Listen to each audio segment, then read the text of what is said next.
Jumpa lagi dengan Om Begawan. Ya, dalam alam demokrasi ini di Indonesia, berdebat, berardu argumentasi itu hal biasa. Apalagi di warung kopi. Tetapi kalau yang beradu argumentasi itu dua tokoh nasional yang beda karakter, wah ini sangat menarik. Rasanya ini pengen ketawa saya ini. Lihat dua tokoh berbalas tweet antara Pak Menko Polhukam, Pak Mahfud MD dengan mantan Menteri Maritim yaitu Pak Rizal Ramli. Ya, akhirnya ngepel juga itu Pak Rizal itu, gak berani ngadepin Pak Mahfud. Nah, gimana Pak? Gimana Pak Rizal? Ayo, kok langsung diem? Takut ya sama Pak Mahfud ya? Tidak punya dasar yang kuat ya? Merasa malu kalau debat dilanjutkan. Nah, atau gimana? Nah, padahal netizen memantau berbalas tweet antar keduanya itu loh, berlanjut. Nah, pantauan perdebatan itu kalau dilakukan serius bisa sebagai pendidikan politik. Sayangnya Pak Rizal tidak melanjutkan. Nah, kan keduanya juga menteri. Hanya Pak Rizal sekarang tidak lagi, sudah pensiun, sudah dicopot gitu loh. Masyarakat tahu kok, kalau Pak Rizal itu salah satu orang yang sering nyerang Pak Jokowi. Seperti Pak Wadizlon, Fadlizon, Pak Rocky Gerung, Pak Mardiku, orang-orang PKS dan lain sebagainya yang sering menyerang Pak Jokowi. Nah, mau tahu apa perdebatan kedua tokoh yang sangat populer ini dengan dua karakter yang berbeda ini, ya toh? Dengarkan, mari ngompol bareng di Ngopini Politik saat ini.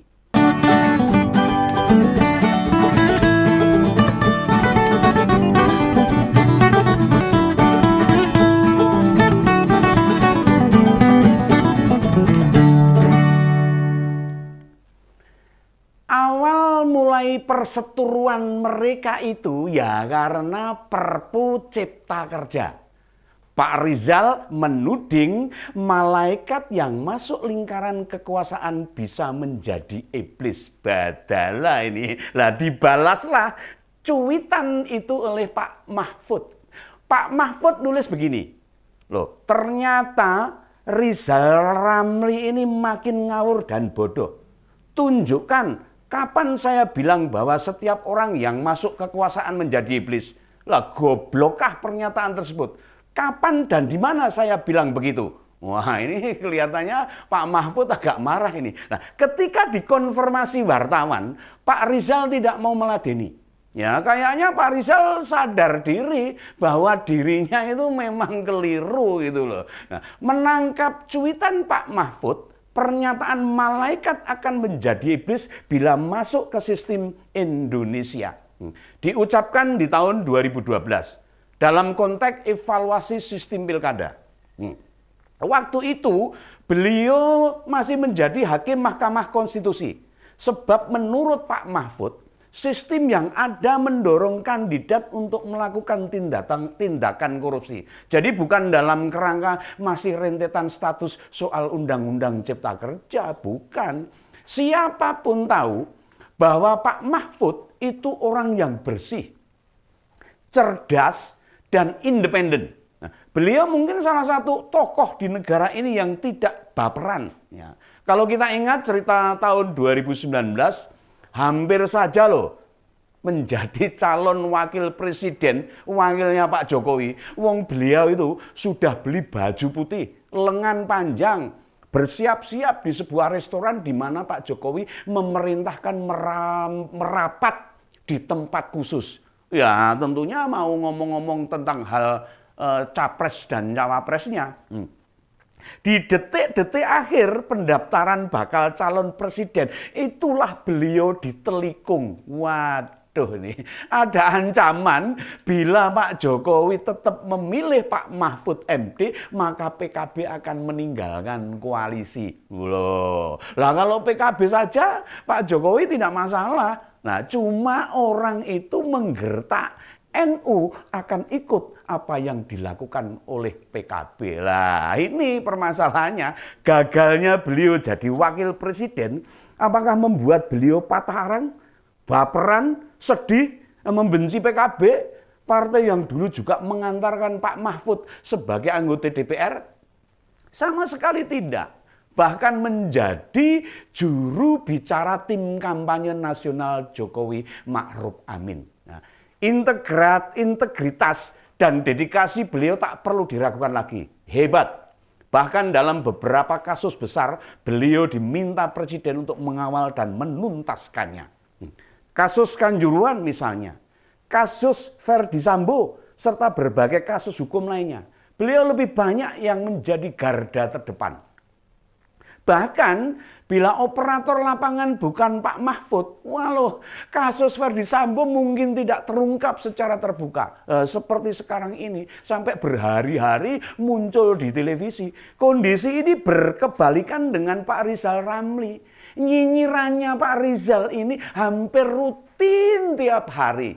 Nah, hanya ketika dimandati menjadi Menko Maritim, Pak Rizal kedapatan malah berbalas komentar di media mainstream dengan menteri lainnya. Nah, akibatnya tidak butuh lama dia dicopot oleh Pak Presiden Jokowi. Nah, kalau kita lihat Pak Mahfud meski sangat sibuk, beliau masih sempat memantau Twitter serta mengunggah statusnya. Pak Mahfud tidak akan memberikan akses akun dirinya kepada orang lain. Nah, kita percaya bahwa akal sehat Menko Polhukam ini pantas kita acungi jempol. 2 jempol. Berbagai masalah yang timbul di kancah politik nasional akan langsung redam bila Pak Mahfud turun tangan. Nah, ingat ini. Kasus terbunuhnya Laskar FPI oleh polisi waktu itu, meski mereka membentuk tim yang diketuai oleh Pak Amin Rais maksud saya, faktanya data yang diminta Presiden melalui Menko Polhukam tidak pernah diberikan. Hebatnya Pak Mahfud seperti itu. Nah, tentang undang-undang pilkada yang disidangkan oleh Mahkamah Konstitusi, disampaikan oleh Pak Mahfud agar sistem pilkada diubah. Sebab sistem yang ada mendorong kepala daerah korupsi, sehingga banyak yang masuk bui alias di penjara. Nah, itu dulu tahun 2012 Pak Mahfud masih menjabat hakim konstitusi. Nah, makanya sangat tidak relevan kalau Pak Rizal menyandingkan dengan kondisi sekarang. Bahkan kalimat selanjutnya Pak Mahfud ini keras sekali. Nah, begini beliau menulis, Anda RR merajalela ngawurnya karena didiamkan ini, sehingga merasa pintar. Saya tahulah Anda itu siapa. Sebodoh apapun tak mungkinlah selama punya otak kita mengatakan bahwa orang yang masuk kekuasaan jadi iblis. Nah, saya tidak anti kritik. Tapi kalau orang menjawab dan mengkritik balik, jangan dituding anti kritik. Ya, begitu tulis Pak Mahfud. Disadari maupun tidak, Pak Mahfud seorang individu yang kuat integritasnya. Ya, ini kita akui ini, tidak pernah ditemukan beliau itu baperan. Wow, hebat itu loh. Secara pribadi, kita tidak melihat beliau punya ambisi menjadi bakal capres maupun cawapres. Beliau orang yang secara intelektual sangat layak. Nah, pasca menjadi ketua Mahkamah Konstitusi, Pak Mahfud tidak kembali lagi ke PKB. Apakah beliau memusuhi PKB? Ya tentu tidak. Oh tidak.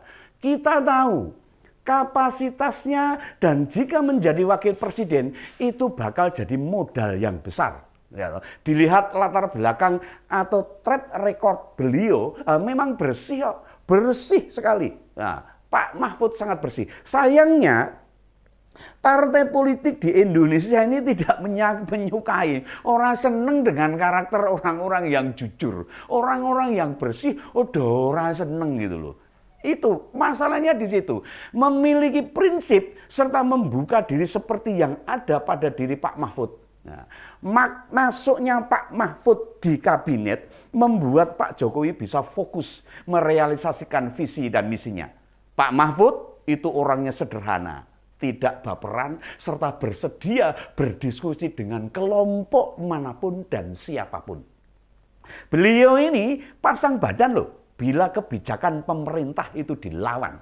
Dia pasang badan, Dia menjadi garda terdepan. Nah, selain pernah menjadi anggota DPR dari PKB, sebelumnya menjadi pengajar di Fakultas Hukum UII Yogyakarta. Ya, meski menjadi menteri, beliau aktif dalam sosial media. Dan tokoh-tokoh nasional yang meributkan kebijakan pemerintah tidak berani berhadap-hadapan langsung. Ya, karena memang Pak Mahfud sangat berani sekali. Nah, mereka tahu, bila Pak Mahfud turun tangan, mereka akan kerepotan dalam adu argumentasi. Berdebat pasti keok semuanya.